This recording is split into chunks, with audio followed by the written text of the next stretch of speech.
Chennai Silks. என்னுடைய பாபநாசம் தொகுதியில் முருகப்பெருமானின் 4ஆம் படை வீடான சுவாமி மலையில் சுவாமிநாத சுவாமி கோயில் இருக்கிறது. அந்த கோயிலில் படிக்கட்டுகளை ஏறுவதற்கு பக்தர்கள் சிரமம் அடைகிறார்கள் என்பதை நான் இந்த மன்றத்தின் கவனத்திற்கு கொண்டு வந்து நம்முடைய மாண்புமிகு இந்து அறநிலைத்துறை அமைச்சர் அவர்கள் அங்கே ஒரு லிஃப்ட் வசதி செய்வதற்கான ஏற்பாடுகளை செய்து வருகிறார்கள். விரைவில் அதனுடைய திறப்பு விழாவுக்கு அமைச்சர் ஏற்பாடு செய்வார் என்று நம்பி அவருக்கும் முதலமைச்சருக்கும் என்னுடைய நன்றியை தெரிவித்து, சுவாமிநாத சுவாமி கோயிலுக்கு ஏராளமான பக்தர்கள் தமிழ்நாடு முழுவதும் வருகிறார்கள். அங்கே ஒரு நெரிசல் மிகுந்த ஒரு பேரூராட்சியாக அது அமைந்திருக்கிறது. அந்த பேரூராட்சிக்கு நிச்சயம் ஒரு பேருந்து நிலையம் மிக அவசியமான ஒரு தேவையாக இருக்கிறது. மாண்புமிகு அமைச்சர் அவர்கள் அங்கு பேருந்து நிலையம் அமைப்பதற்கு நிலம் இல்லை, அறநிலைத்துறை நிலம் இருக்கிறது, ஆனால் அதற்கு உச்சநீதிமன்றத்தினுடைய தடை இருக்கின்றது என்று சொன்னார்கள். இருந்த போதினும் ஒரு தீவிர ஆய்வை செய்து நிலத்தை கண்டுபிடித்து சுவாமி மலையில் ஒரு பேருந்து நிலையம் அமைப்பதற்கு அமைச்சர் அவர்கள் முன் வருவார்களா என்று தங்கள் வாயிலாக கேட்டு அமர்கிறேன். மாண்புமிகு அமைச்சர் அவர்கள். மாண்பு பேரவைத் தலைவர் அவர்களே, மாண்புமிகு உறுப்பினர் அவர்கள் சொன்ன கோரிக்கை என்பது முற்றிலும் நியாயமானது. அந்த ஊருக்கு பேருந்து நிலையம் அமைக்கப்பட வேண்டும். மிக நெரிசலான கடைவீதிகளை கொண்ட இடம் அது.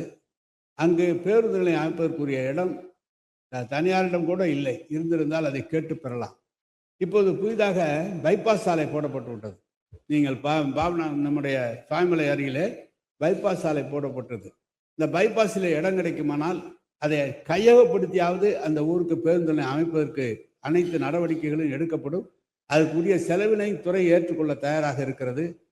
நிலம் நீங்கள் உறுப்பினர்கள் தனியாரிடம் பேசி நேரடியாக பேசி வாங்கி கொடுத்தால் கூட அதுக்கான நிதியை கொடுத்து விட்டு பேருந்து நிலையம் அமைக்கலாம். அப்படி உங்களால் முடியவில்லை என்றால் இடத்தை இருந்தால் அரசு சார்பாக நிலம் கையகப்படுத்தப்பட வேண்டும். நிலம் கையகப்படுத்தலாம் 1 ஆண்டு காலம் 1.5 ஆண்டு காலம் ஆகும். அதுதான் பிரச்சனை.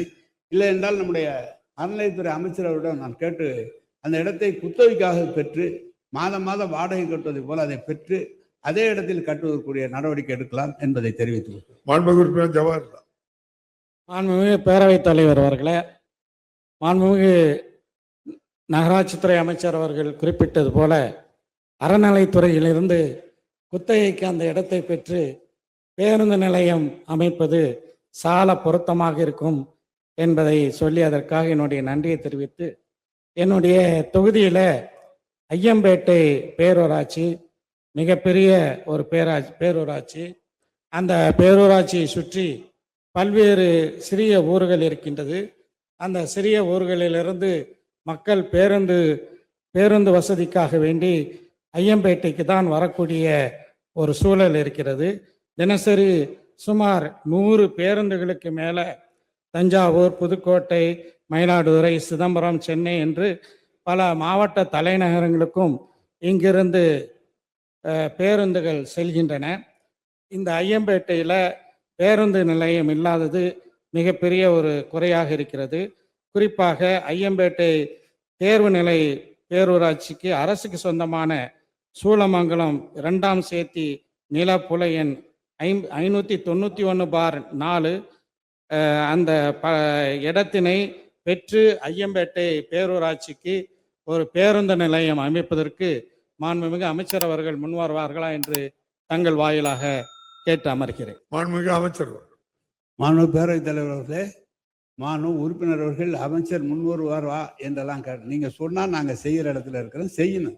ஏனால் எங்களுடைய நீங்கள் உறுப்பினர் கேட்கிற அத்தனை இடமும் நியாயமான பிரச்சனை, செய்ய வேண்டிய பிரச்சனை. எனவே உறுப்பினர்கள் மீது பெரிய மரியாதை வைத்திருக்கிறவர்கள் நாங்கள். எனவே ஐயம்பேட்டை பேரூராட்சிக்கு அரசுக்கு சொந்தமான இடம் இருக்குமானால் அந்த இடத்தை மாவட்ட ஆட்சித்தலைவர் மூலம் பெற்று அதற்கான நிதியை தந்து நிச்சயமாக பேருந்து நிலையம் கட்டலாம். கொஞ்சம் இது இப்போது ஆரம்பித்து வைத்தால் வருகிற காலத்தில் அதை முடிக்கக்கூடிய நிலையம் ஆரம்பித்து வைக்கிறோம். அந்த பணியை ஆரம்பித்து வைக்கிறோம். மேலே நீங்கள் பார்த்தீங்கன்னா மொத்தம் 479 பேரூராட்சி இருக்கிறது தமிழ்நாட்டில். அதில் பார்த்தா 198 பேரூராட்சியில் மட்டும்தான் இப்போது பேருந்து நிலையம் இருக்கிறது.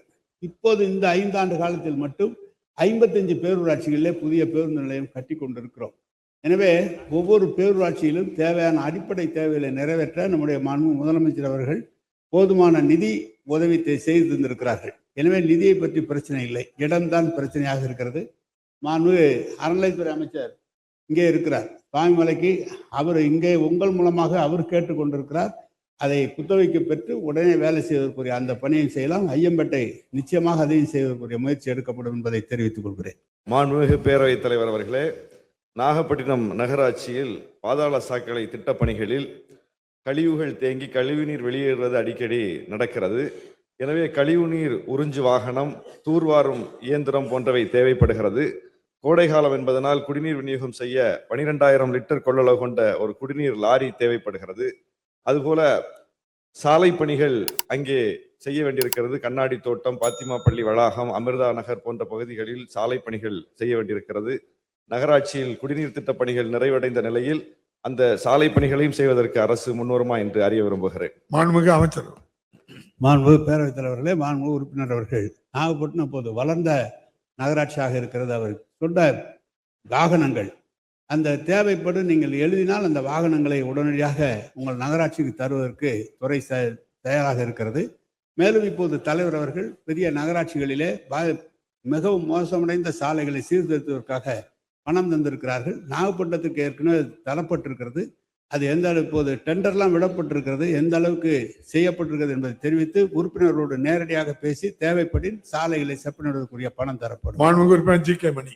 மாண்புமிகு பேரவைத் தலைவர் அவர்களே, பென்னாகரம் தொகுதி என்பது நிலத்தடி நீர் புளோரிசிஸ் என்ற நச்சுத்தன்மையால் பாதிக்கப்பட்ட பகுதி. அதே போல தருமபுரி, கிருஷ்ணகிரி 2 மாவட்டங்களும் குடிநீர் பயன்படுவதற்கு ஒகேனக்கல் கூட்டு குடிநீர் திட்டம் நிறைவேற்றப்பட்டு முழுமையாக பயன்பெறவில்லை. நான் இந்த மன்றத்தில் கேட்டுக்கொண்டதற்கென மாண்பு அமைச்சர் அவர்களும் முதலமைச்சர் அவர்களும் நேரில் பார்வையிட்டு மிகப்பெரிய திட்டம் தீட்டி 9,000 கோடி அளவில் நிறைவேற்றுவதாக ஜனவரி மாதத்தில் துவங்கப்படும் என்று அமைச்சர் அவர்கள் அறிவித்தார்கள்.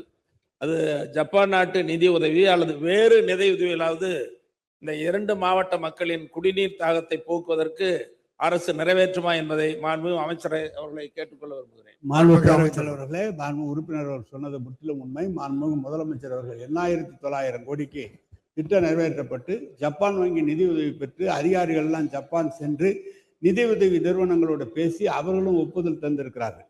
அது ஏன் தாமதமாகிறது என்று சொன்னால், அவர்கள் நிதி தருகிற அந்த உதவி தருகிற அந்த நிறுவனம் KFW அவங்க ஒரு 6 மாசம் டைம் கொடுத்து அவங்க போய் பார்க்குறாங்க. இப்படிதான் 1 வருஷம் ஆச்சு.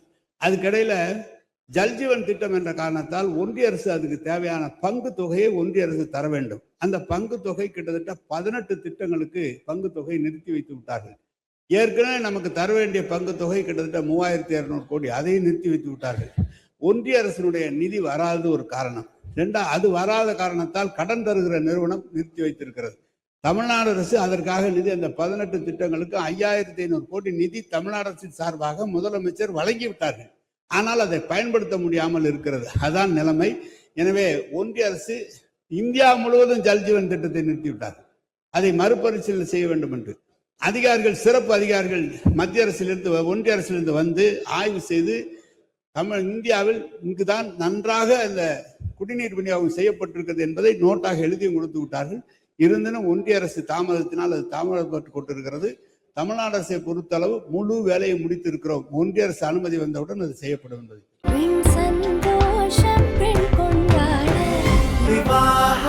மணப்பெண்ணின் பிரத்யேகமான திருமணம் விவாஹா தி சென்னை சில்க்ஸ். மின்னம்பலம்.com தமிழின் முதல் மொபைல் பத்திரிகை.